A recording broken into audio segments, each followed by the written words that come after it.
Ką, sveiki, šiandien vėl pristatysiu vieną iš žiūrėjimo būdų, kada negalvojame. Ir jo principas yra labai paprastas. Žiūrėti, stebėti judantį vaizdą. Pastebėti, matyti judantį vaizdą. Ir kodėl dabar tai atjungia mūsų galvojimą? Nes nuolatos kinta tai, kas yra priešais mus. Prieš tai pristatytume viename iš vaizdo įrašų irgi buvo, kad momentas yra koks. Šokinėti nuo taško prie taško, nuolatos perkeliant dėmesį. Ir kol mes šokinėjame pakankamai greitai, nespėjom pridėti savo kažkokio vertinimo, kažkokių minčių apie tą objektą, nes visą laiką žiūrime vis į naują tašką. Tai su judančiu vaizdu yra lygiai tas pats. Nuolatos kinta tai, kas vyksta mano regėjimo lauke.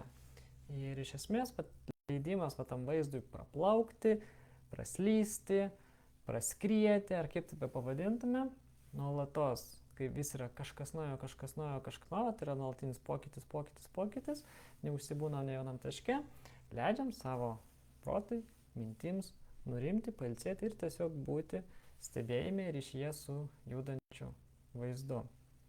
Ir viena iš paprasčiausių praktikų suprasti, suvokti, kas yra tas judantis vaizdas, kaip jį išgauti, tai yra ilgųjų posūkių praktika. Tai geriausia, kai jinai darom atsistojus, mes ištiesiam ranką, nukreipiam žvilgsnį tiesiai į kažkurią rankos sritį ir sukinėjamės į kairę, į dešinę, suvokdami, kaip už rankos vaizdas juda.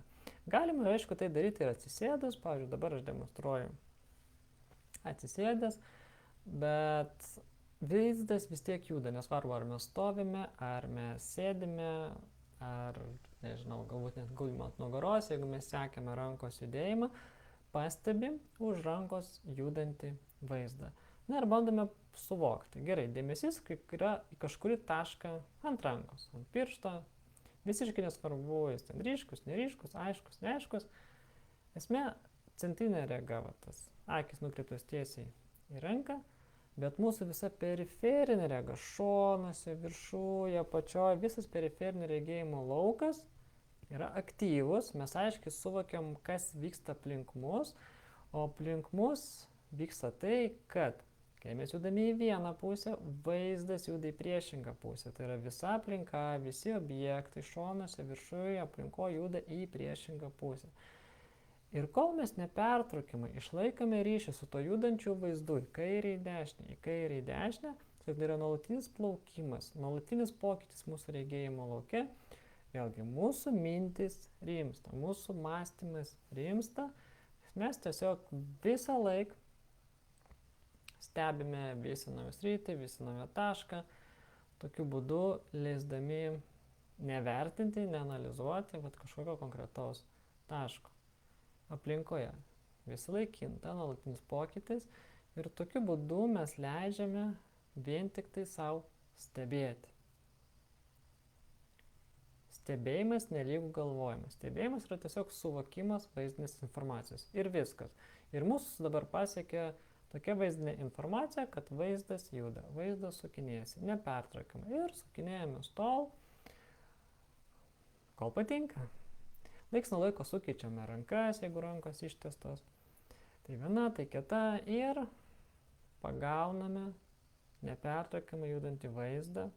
Mes tik stebėtai, vaizdas juda pats, mintis nurimsta, atsipalaiduoja ir nieko nereikia apie tai galvoti. Tiesiog stebėti, vaizdas juda ir tiesiog kvėpuojame, mirksim, atsipalaiduojame. Leidžiam savo pabūti, pajausti, o ką reiškia ilgiau tiesiog stebėti judantį vaizdą. Visiškai ramus protas, mintis, tiesiog būname čia ir dabar, ryšyje su judančiu vaizdu. Svarbu išlaikyti ryšį su judančiu vaizdu. Ir tas vaizdas nuolatos nepertraukiamai juda. Ir kai mes jau įgundame tiesiog šitos paprastos praktikos metu suvokti nepertraukiamai judantį vaizdą, mes tada galime mėginti tą patį judančio vaizdo arba judančio pasaulio stebėjimą, nes iš esmės juda visa aplinka, kiek mes aprėpiam savo matymu, šonuose, viršuje, apačioje, mes galime pradėti stebėti judančią aplinką, kai mes einame, kai mes važiuojame, kaip aplinka plaukia. Jeigu mes tiesiai žiūrime, tą kryptimį, kuria judame, kuria einame, tai matome, pastebim periferinį regėjimų plaukiantį kelią, ten šaligatvį, žolę, tą kelią, dar kažką aplinkų, šone praplaukia, vėlgi kažkokie galbūt medžiai, krūmai, pastatai, automobiliai, žmonės praeina. Visą laiką yra judėjimas, mes judame pirmin, aplinka juda į mus, praskrieja pro viršų, pro šonus, pro apačią, tiesiog visų periferinių regėjimų matome nuolatos nepertraukiamai judančią aplinką. Jeigu mes, pavyzdžiui, važiuojame automobiliu arba autobusu, žiūrime per langą, šonų, matome, kaip vėlgi nepertraukiamai plaukia vaizdas. Tai tikslas yra išlaikyti ryšį su nuolatos judančiu, nepertraukiamai judančiu vaizdu. Ir ką mes tada gauname? Nuolatos kintantį vaizdą. Ir nuolatos kintantis vaizdas leidžia tiesiog nunešti tą praeities vaizdinį, vis atnešti naują vaizdą. Ir tas nuolatinis pokytis leidžia mums tiesiog nevertinant, atsipalaidavus, negalvojant, tiesiog stebėti nuolatinį pokytį, nuolatinę stimulaciją. Mes turime išlikti ryšyje su judančiu vaizdu. Tai pamėginkite paprasčiausiai tiesiog nuo praktikos, į kairę į dešinę, vaizdas juda.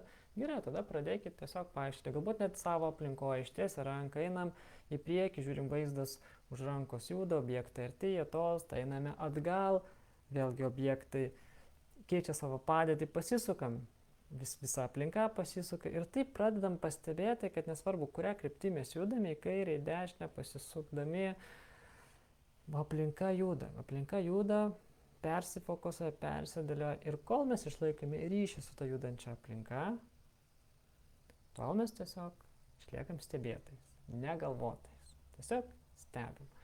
Tai va čia yra šitas praktikos momentas ir integravimui į kasdienybę labai lengvai tiesiog pavyksta labai gerai nuraminti protą, kai mes tiesiog atkreipiam dėmesį judantį vaizdą ir nurimsta protas.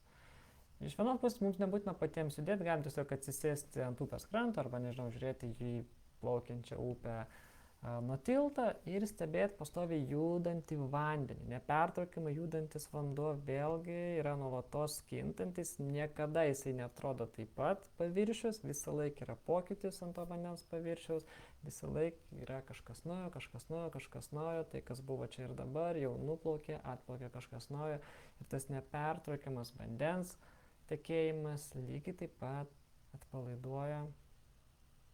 Vienas dalykas, mūsų protą nuramina, o kai nusiramina protas, nusiramina regos sistema, tada atsipalaiduoja ir akis. Tai nesvarbu, kokį mes judantį vaizdą stebėsime, ar mes patys judami vaizdas plaukia, ar mes sukinėjamės vaizdas plaukia, ar mes atsisėdami priešais judantį nuolatos nepertraukiamai tekantį vaizdą, ar galbūt net tiesiog ir stebim nuolatos judančią gatvę, nuolatos judantis automobilį, nuolatos praeinantys žmonės, bet turi būti nepertraukiamas judėjimas. Jeigu yra pauzė, kai nėra judėjimo, jau mes tada pradedam įsitempinėti. Mūsų regos sistema pradeda įsitempinėti, nes jai svarbus nuolatinis pokytis, stimuliavimas, būtent tai padeda išlaikyti nepertraukiamą ryšį su tuo, į ką žiūriu, ką matau. Tai stebim judantį vaizdą, negalvojam, atsipalaiduojam ir tai integruodami į savo kasdienybę, po truputį pradedam matyti vis geriau ir aiškiau. Tai to jums ir linkiu, jeigu kyla kokių klausimų, pakomentuokit, parašykit, pasidalinkit ir atsakysiu arba kitose vaizdo įrašuose, arba tiesiai po komentarų. Gerai, sėkmės, integruojant į kasdienybę, stebint judantį vaizdą ir negalvojant, o būnant čia ir dabar ryšyje su to, kas yra priešais mūsų akis. Iki kitų kartų.